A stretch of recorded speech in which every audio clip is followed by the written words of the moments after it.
Hunt number 1, Twanda Roads. Okay, grabbing a laptop, she begins booking a private jet.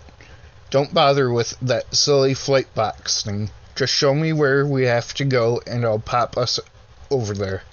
We'd be there a lot faster anyway. George had taught William about airplanes, and he found it really amusing that these human creatures would actually want to be in them instead of safely on the ground. He also found it funny that flight was the safest way to travel when numerous things could happen, such as the pilots getting possessed. Nadia grabs a map and points to Italy. There. William looked to where she was pointing. She pointed at a place that looked like a giant boot that was on the other side of the planet. Alright, grab your things that you humans need to live, and whatever else you need. Then come back to me, he said. William walked out to find the old man. He found him in the sitting room looking at a pornographic magazine. Filthy bastard. George, we're going after Twanda. He sat up in a panicked rush, trying to hide what he was looking at. Oh, have fun, be safe, and don't get caught by the authorities over there, George warned. William waved him off. Yeah, blah, blah, blah. They even catch us, I can just zap us out of there, Georgie boy, William snarkily replied while walking out. He stopped by his room to gather some weaponry. Hey, even a demon likes to get physical. Nadia stood waiting with only a backpack. I have everything, she said. William looked at her. She really didn't look like much, but she could hold her own in a fight. Like I'm gonna need your help anyway, William thought, and snorted afterwards. Grab onto me and hold on tight. I did this once with George and he almost fell from 3,000 feet, he told her. Okay, she says, grabbing his hand. She kept her distance, though. William pretended to lose grip of her once to freak her out. The expression on her face was hysterical. Oops, just about lost you there, he said once they were in Italy. So where should we start? She sighs. Look around. Where's one place someone would fit in? William did this and spotted many places that someone would fit in at. Tourists were swarming about, dotting the landscape. Vespas zoomed around them, and there were many bars and restaurants lining the streets. A bar would be a good place to start, he admitted. Okay then, let's find a hotel, she says. William looked at her. What's a hotel? He asked.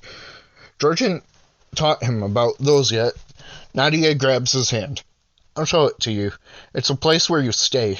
She pulled him down the street and into a building. A sign reading Hotel del Angelo hung outside the building. William somehow knew that the name meant the Angel's Hotel. How ironic. A demon in a building of this name, he said while Nadia was walking up to the desk. A room with 2 separate beds, please. How will you be paying? She reaches into her purse and takes out around $100. Will this do? Names? Just put down the clerks, she says with a smile as the concierge hands her the key. They walk to a room that looks like any other hotel room, but there are little statues of angels in the room and a painting of the Archangel Michael. Get these things out of here, William says while picking up one of the angels. Put it down, Nadia says. He walks over to a closet. We can at least put them in here until we leave, he says, and starts putting the angels in there. That works. Those things creep me out. Then again, so does the real thing. William laughed at this. Those winged dicks can just die. He looked at the painting of Michael. As for that, I have no idea what to do with it. Nadia walks over, carefully removing the picture and placing it under one of the beds. Get your things unpacked, grab what you think you'll need, and then we can start looking for Twanda. George didn't tell me if she was a hunter or had powers. He also didn't tell me what she did that was so bad to make him want her dead. I have no clue what she does, nor what she did. All I know is what she looks like. She begins unpacking and then quickly places her hair up in a ponytail. George hardly gives a reason to why he wants someone dead. William pulled out 2 daggers. They were both They both looked very beautiful with an ornate design on them. Runes can be seen in the blades if one simply were to look closely. Ready? He asks her while walking out the door. Yes, she says, placing something in her right boot that looked like a small knife. Let's start a bar. He led Nadia into a small, dank bar called the Gilded Rose. The inside looks rather nice for being a bar joint. People are sitting at the bar and tables drinking, eating, talking, and watching TV. William walked up to the bar. The bartender is a beautiful woman with her blonde hair pulled back into a braid. Can I help you? She asks. You may. I was wondering if you knew someone named Twanda Rhodes. The bartender looks at him for a minute. May I ask why you're looking for that particular person? I have come at the behest of her grandfather. He's a rich man, and he's very sick. He has named Twanda in his will. He lied. Being a demon, he is very convincing when not telling the truth. Oh, that's a shame, but I'm sorry. I don't know her, the bartender said. Nadia mingles with other people. She seemed to be thinking. She heads to William with a smile, touching his shoulder. She's here. He turned to face her, holding the tip of one of his daggers to her stomach. He starts to look around and sees someone slip out through the door. And now she's gone again. You should have stayed on her, he says, sounding very unhappy. Well then, I should tell you she's staying at the hotel. William smirks right here and immediately runs out the door after Twanda, not waiting for Nadia. This kill is mine, he thought. Nadia walked slowly behind him. William disappeared from sight. He was now standing in the lobby of the hotel, waiting for Twanda to walk in.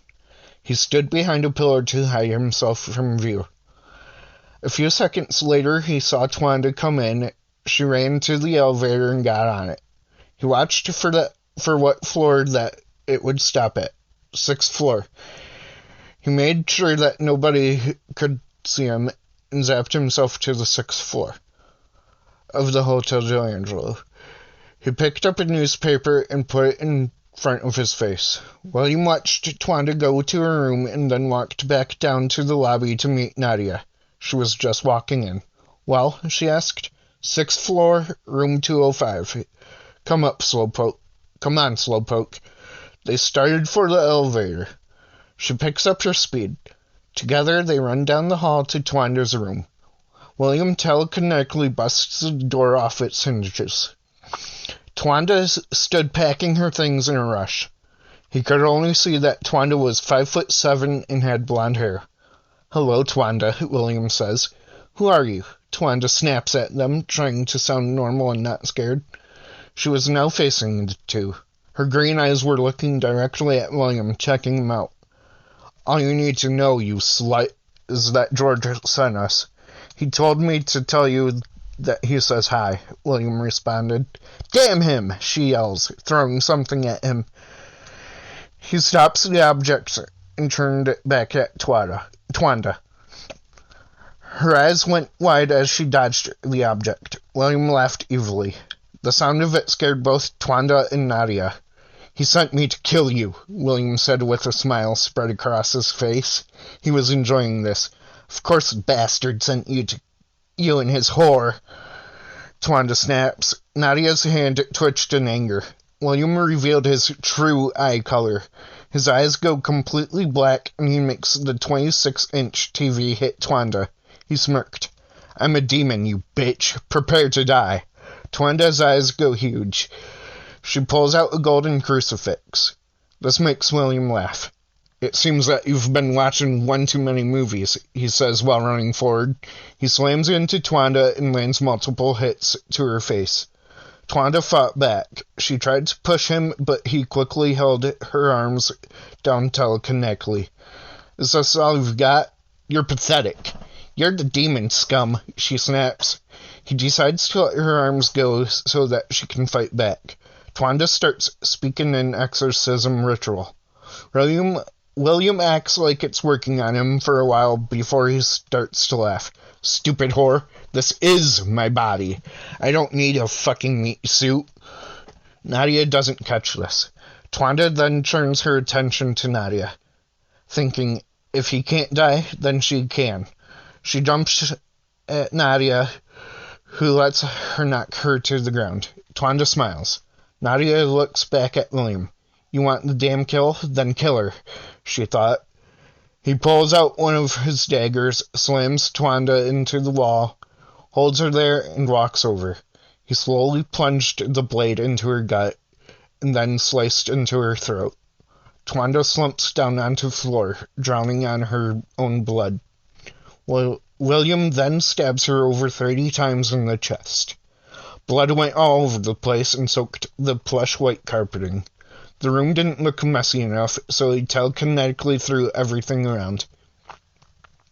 He then turned to look at Nadia, soaked in Twanda's blood. Nadia was staring at him, horrified at his brutality. He drags Twanda's body into the bathroom, closes the door behind himself, and locks it. He walked out almost an hour later, pulling his zipper up. One, William said with a smile. Nadia stands up and walks out back to their room, locking herself in the bathroom. What's wrong, Nadia? The job's done. Twanda's dead, he said through the door. He smiled to himself. Now that she's completely scared the fuck out of me, I know that she won't dare try to cross me, he thought. In the bathroom, Nadia was reliving a memory. She was on the floor, gripping a knife in her hand. This was a mistake. I should have told George I wasn't ready to work with a demon. William called to George using a burner. How are things over there, William? George asked. Things went great, Georgie boy, he said. Is Twanda dead? Fuck yeah. Good. She deserved it for breaking into my house to steal some things. So that's what this was about. Oh well, it doesn't matter to me. As long as I get to kill people, I'm happy. How's Nadia? She's fucking useless. She let Twanda give us the slip and then just stood there watching while I kicked Twanda's ass.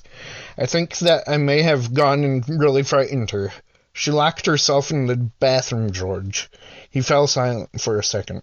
Poor baby, William says sarcastically.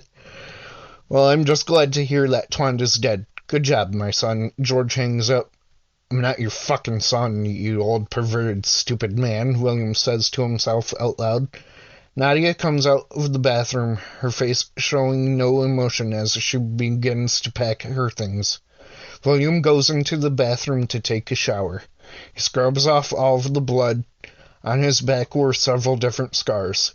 They wound all the way around his body. These were the result of millenniums of torture in hell. He could heal them, but he preferred that they stay on his body. William took a black t-shirt, black socks, and black jeans into the bathroom with him. He came out fully dressed to see that Nadia was ready.